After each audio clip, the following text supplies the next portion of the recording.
We got an opportunity to talk with a lot of cool people. You mentioned our media coverage. I really enjoyed. We have to talk to Dylan Gabriel and Bijan Robinson, and of course the Baylor contingent. Really enjoyed our combo with Dave Aranda. But what were sort of your overriding thoughts coming out of Big 12 Media Days? Just kind of, I know you did the scatter shooting, so for people that want to dive in, because it's been a few days now, you can really dive in there. I've shared most of my thoughts during the shows that we were live from there in terms of the schools that we were talking about and the players. It did shuffle some of my thoughts on next year's Big 12 a little bit. You know, confidence, reading articles, maybe false confidence in person when you're talking to somebody from that program. And you're kind of like, I don't know anymore how confident, you know, there's little things like that.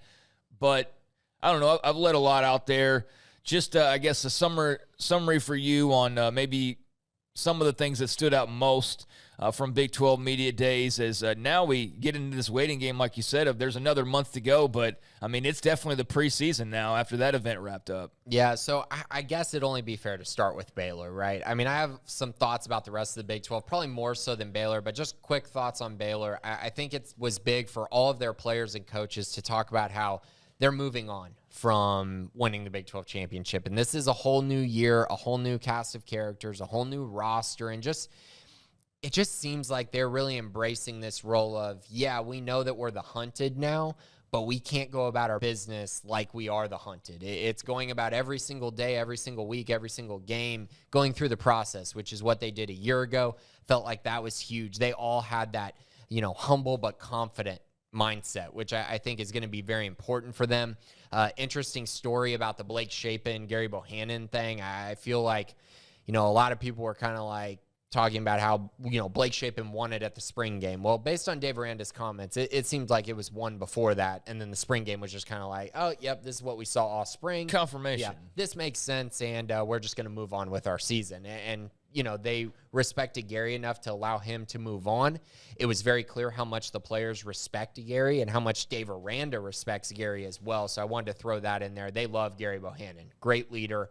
And now it's up to Blake Shapen to try to take over that leadership role, which apparently he somewhat has. At least he's growing in that regard, which is big as well. But outside of that, I think it was mainly just they have a lot of talent returning, and a lot of people don't realize they had a lot of guys who played last year, played key roles that weren't starters. And so they're going to be, just fine depth-wise. And I think overall this team just needs skill players to really step up. And once those skill players at, wide receiver and running back really take another step, they're going to be in a great position, I think. That seems like the biggest concern, at least that Dave Aranda had going into the season. Yeah, I think the story with Baylor is pretty simple. I mean, they're returning a lot. They've got a great coaching staff, and there's a reason why everybody's kind of fawning over them now and picking them to win the Big 12, and that's never happened before in Media Days history, and definitely falling over themselves in some cases to, dote on or talk about or talk with Dave Aranda. He's quickly become a favorite of the media, even if sometimes it is hard to follow. He can get off on little tangents on occasion. You're kind of like, I don't know what we're talking about here, but then a lot of it is just it's fascinating to kind of just sit back and listen to the man talk football, and I think that's what a lot of those media people, especially the diehard X's and O's folks, really appreciate. But I didn't get a chance to listen to as much of the media session, the Q&A part of it, where they were kind of off to the side as much as I would have liked. I did get to hear some of the video, though. Just wish I could have had the time to kind of go over there and pepper them some questions, too. But, yeah, there wasn't, like, a lot of news coming out. I mean, I think we pretty much know what's what with this team. If the skill folks can rise to the occasion, then this will be a really good team. And if Blake Shapen can stay healthy, this will be a really good team. But those are the two big questions. Everything else, I think, is pretty much answered. Those are the massive questions, though. And then can also everybody live up to what they did last year? Can they play to that same level? And then beyond that, for those who have returned and are senior leaders, can they attach that leadership piece and play at a higher level than they did last year? So I'd say leadership, skill questions, and health. And those are kind of the main things for Baylor football. Yeah, and I kind of wanted to bring up one thing that kind of ties in also Texas to this, and I felt like it was a really interesting conversation. I brought up when we talked on the radio when I called in, but it was a guy asking about LSU's offense when they won the national championship in 2019. He was asking Dave Aranda, like, how that offense would translate to the Big 12 and the defenses that the Big 12 has. And, Dave Aranda made it pretty simple that he felt like that offense would really struggle in the Big 12 if all talent was equal. Obviously, that caveat, because LSU was so talented. I mean, they just won every one-on-one battle all over the field, had a great offensive line. They were able to run the ball with Clyde Edwards-Helaire as well. But I just found it so interesting because it was a Texas guy asking it.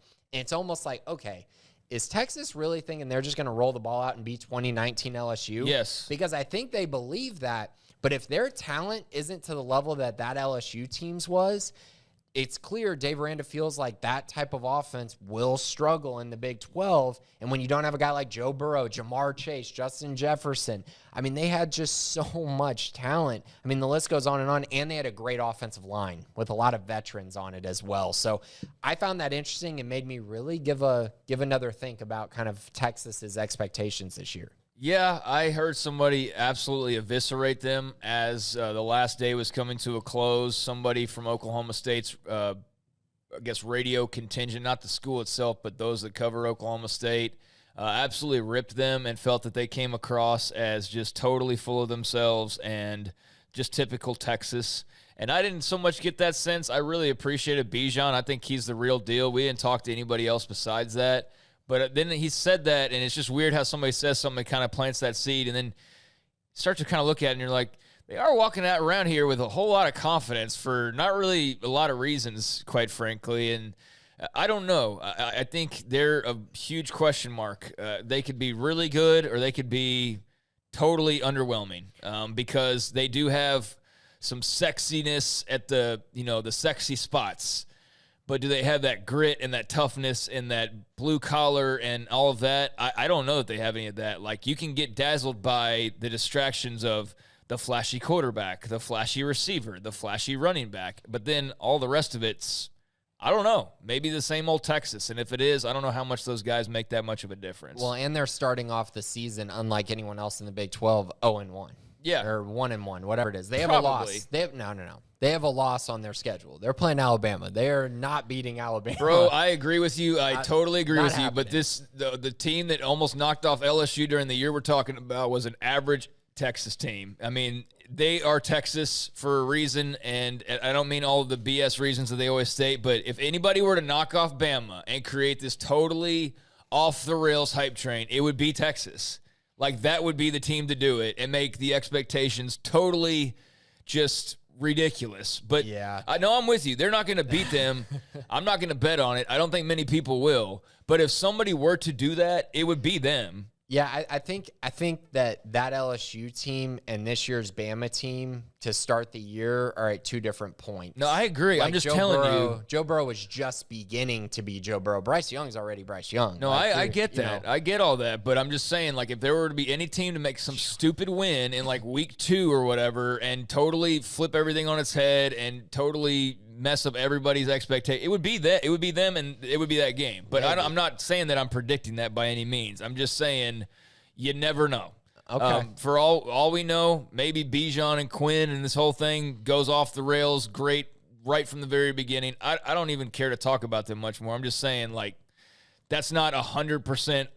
Would you bet the remainder of your paychecks the rest of the year on that result? Yeah, they're not losing. Okay, that'd be a dumb bet. I think. They're not protecting Quinn Ewers at all in that game. We're already talking too much about it because we're talking about it like I'm actually fighting you on this. But I don't think they'll win that game, but I'm just saying, like, who the hell knows early on in the season. So moving on from Texas, I guess, let's talk a little bit about this little theory I have. I think that there are 3 teams that can win the Big 12, and it's Baylor, Oklahoma, and Oklahoma State.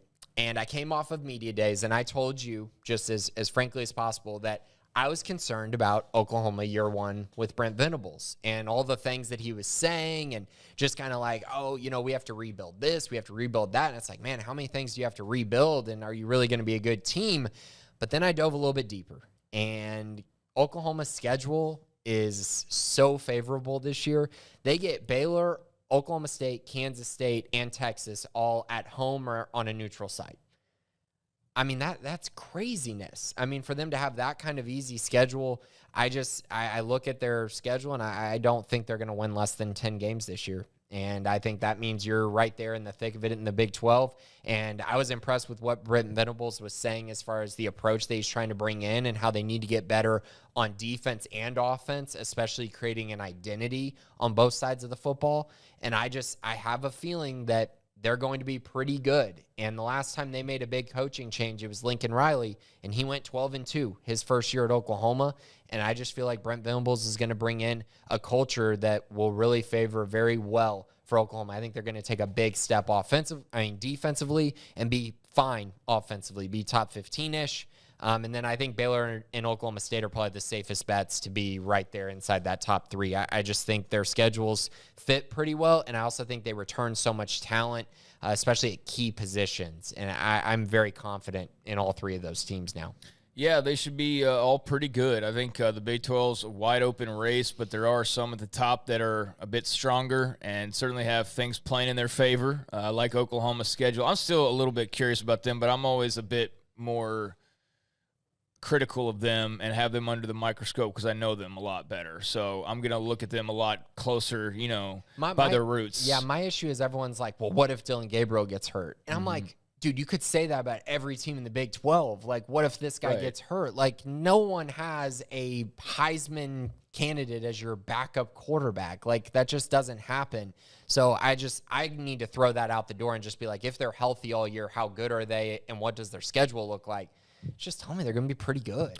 Yeah, I can see them being good. I mean, with the offense they're expected to have and, the fact that the Big 12 is going to be what looks like a scoring – I mean, that's what's going to be fascinating is just hearing Dave Aranda kind of talk about the Big 12 as well and talking about the battles with, LSU and that team and how he kind of had to approach that defensively and how it messed him up in so many ways as well. But I do think you're looking at one part of the league like Texas, like Oklahoma, Texas Tech to an extent, TCU